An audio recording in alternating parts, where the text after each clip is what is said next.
চাপৰি অভয়াৰণ্যত চলিব প্ৰশাসনৰ উচ্ছেদ অভিযান ঠেলামৰা ৰাজহ চক্ৰ আৰু তেজপুৰ ৰাজহ চক্ৰ 830 হেক্টৰ চৰকাৰী জৰীপবিহীন ভূমি কৰিব উচ্ছেদ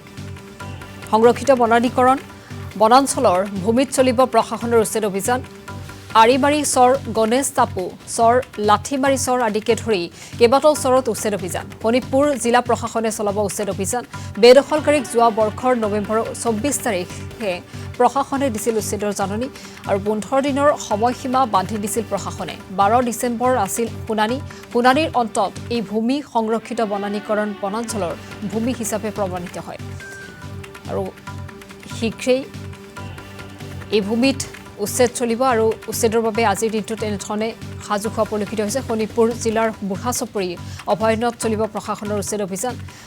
ঠেলামৰা ৰাজহ চক্ৰ আৰু তেজপুৰ ৰাজহ চক্ৰৰ 830 হেক্টৰ চৰকাৰী জৰীপবিহীন ভূমি কৰিব উচ্ছেদ সংৰক্ষিত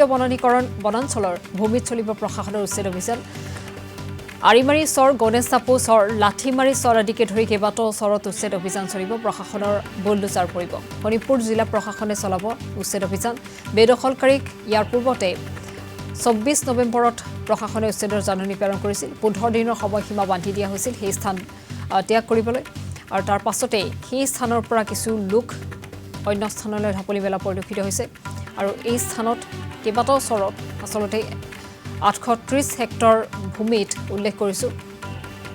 প্ৰশাসনৰ বুলডোজাৰ পৰিব এই 830 হেক্টৰ চৰকাৰী জৰীপবিহীন ভূমি প্ৰশাসনে উচ্ছেদ কৰিব যাৰ বাবে সাজু হৈ উঠা পৰিলক্ষিত হৈছে চৰকাৰ প্ৰশাসন